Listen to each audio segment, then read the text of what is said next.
For the past couple of years, we've been seeing Sony revamp some of their G Master lenses, specifically the G Master zoom lenses. And it's no surprise that it is this lens that's coming right now because, of course, this one completes the G Master Trinity zoom lenses.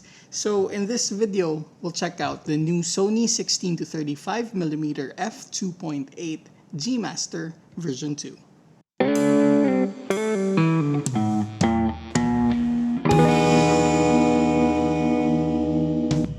So it's actually been 6 years since the Sony 16 to 35 f2.8 G Master version 1 was released.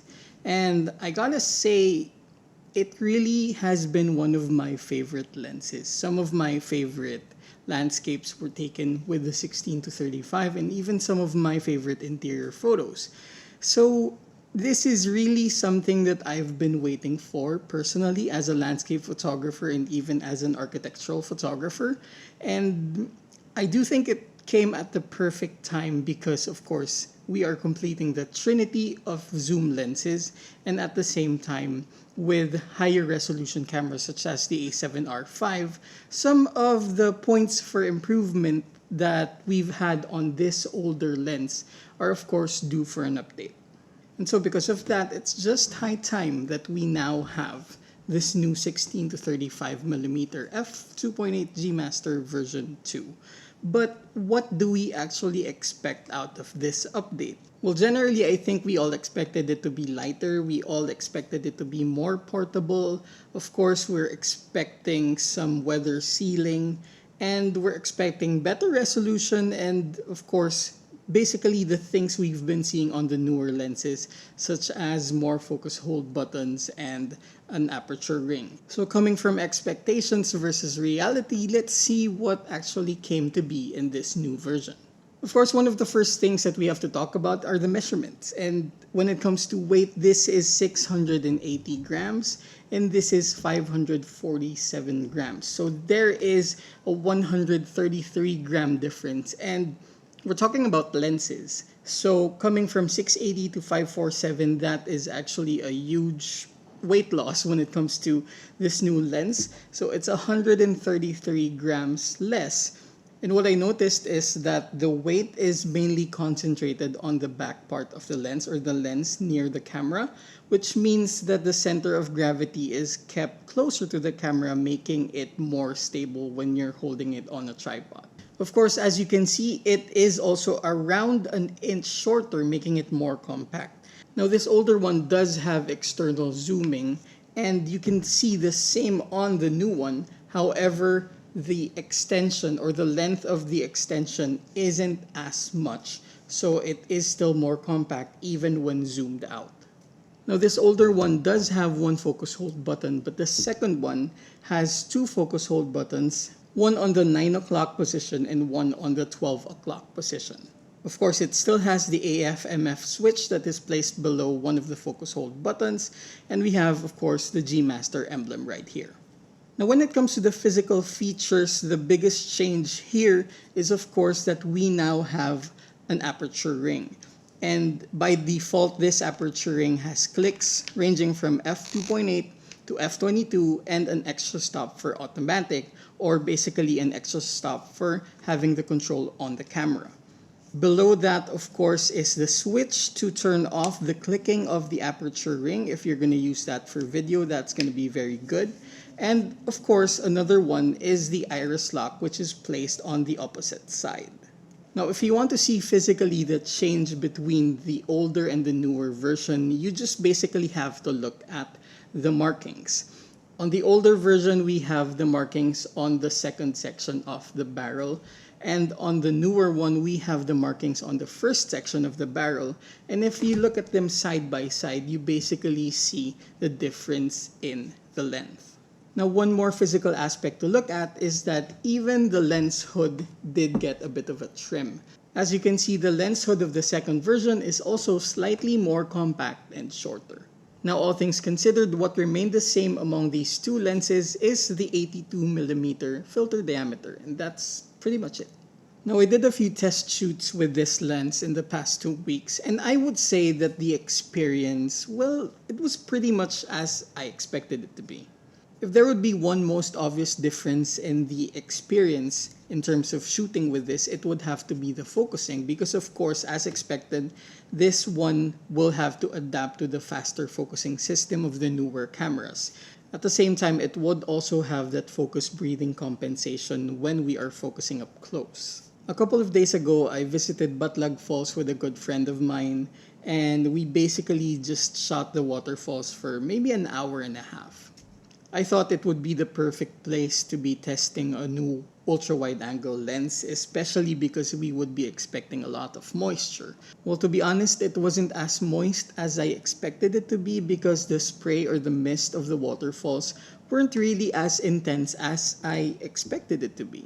But generally, it's the same experience. You don't really have to worry about your G Master lens and your Sony Alpha camera being damaged by such moisture in the environment because, of course, there is a bit of weather sealing.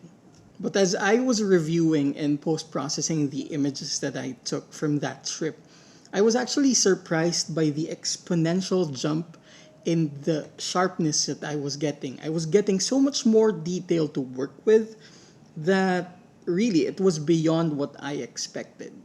Whenever I shoot waterfalls, I know I'm always gonna have to deal with a lot of detail simply because there are so many visual elements in the scene, especially when there's a lot of foliage. And what basically surprised me is that I was getting so much more sharpness in the little details, which is basically perfect for these situations because you want to be able to control the sharpness and the contrast and the clarity so you have a better visual experience for your viewers. I did a bit of testing across the aperture range and I found that the sweet spot is around f11 to f13, which is basically where we get more details, more sharpness from corner to corner. Now, when it comes to ultra wide angle lenses, basically any lens that goes wider than 24 millimeters, a bit of distortion is expected. Now at 16 millimeters, I did see a bit of barrel type distortion, and as you zoom in approaching 24 millimeters, it does get more and more subtle until it's barely noticeable at 35. Another minor upgrade that you can get out of this new 16 to 35 millimeter is that you can actually focus a bit closer with the minimum focusing distance now at 0.22 meters coming from the 0.28 that the old one had. If you're, for example, a landscape photographer who likes to shoot wide with some significant foreground elements up close, then you can actually use this with the automated focus bracketing feature on the A7R5 and the newer camera. And with that, you can get that hyper detailed shot that you want with significantly less work because the camera will be doing the focusing for you.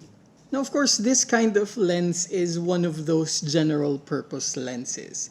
It is popular for some genres, but it's technically a lens that can be used by any kind of photographer or any kind of videographer. As a landscape photographer, this is one of my most used lenses, specifically when I want to shoot with a lot of layers in the foreground, and this is definitely something that's usable for that. At the same time, among Sony's range of lenses, this is one of the lenses I would bring to an architectural photography project.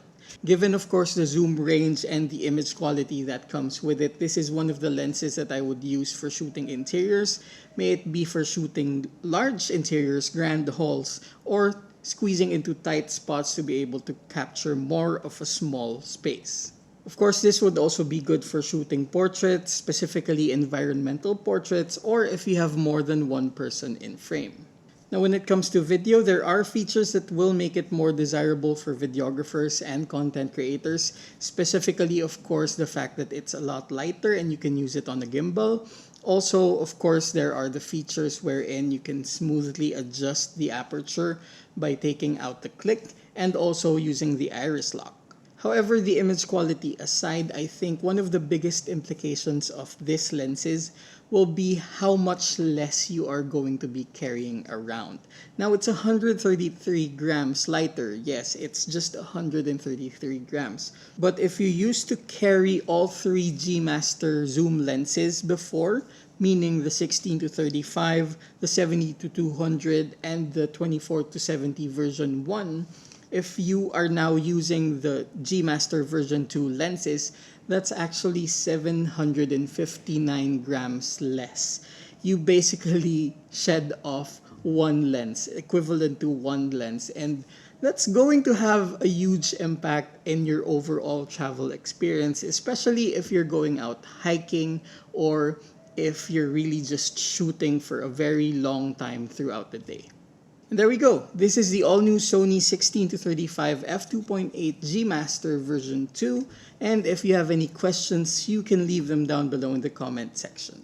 Of course, my name is Nicco Valenzuela. I'm a landscape and architectural photographer from the Philippines, and this channel talks about landscape photography, architectural photography, a lot of gear. So if you're into that, then please do click that subscribe button and that notification bell. In any case, thank you for watching.